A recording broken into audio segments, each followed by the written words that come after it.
طبعا اليوم راح نطلع جولة، راح نشوف دبلكسات فاخرة في النزهة. تابع معنا.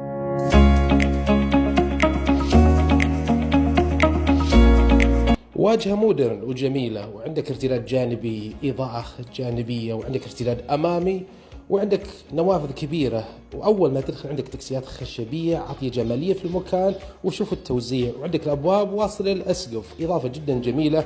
وشوف وسع المجلس، ديكورات جدا جميلة، ومغاسل فاخرة، ودورة المياه كل شيء مخفي، وتشطيب راقي. وعندك هنا ما شاء الله تبارك الله، شوف الأصباغ والأبواب الخشبية جودة، وعندك باب مطل ارتداد الجانبي، وشوف النوافذ الطولية عطية إضاءة جدا جميلة. هذه الدبلكسات فيها ميزات جدا جميلة، من ضمنها ما شاء الله تبارك الله الديكور في السقف متصل. ما شاء الله شوف التوزيع، وشوف التكسيات الخشبية مستخدمينها، وشوف ما شاء الله تبارك الله اتساع المكان. درابزين زجاج فاخر، وعندك مطبخ مفتوح، وعندك هنا منور ما شاء الله تبارك الله، عندك إضاءة جدا جميلة للمطبخ، وعندك الانتركوم من النوع الفاخر، وعندك الدرج ما شاء الله الديكور متناسق مع التشطيبات، وعندك إنارة ماجنتيك فاخرة. هذا الدور الأول، توزيع جدا جميل، وسع الغرف ما شاء الله لا بأس فيه، وعندك إطلالات جدا جميلة على المزارع.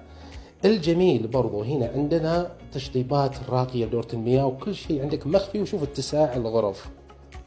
فرصة مميزة اللي يبحث عن الشيء الفاخر. وعندك هنا تقدر تعمل لك بلكونة ما شاء الله تبارك الله، مهتمين في دقة التفاصيل.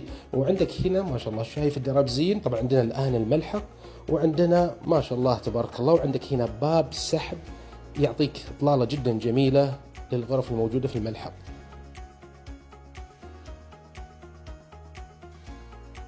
طبعا لا تنسى تتابعنا على منصة مسعاك، المنصة الأولى في الأحساء، تحتوي على أكثر من 90% من عقارات الأحساء، معروضة بطريقة جدا جميلة ومبتكرة ومختصرة.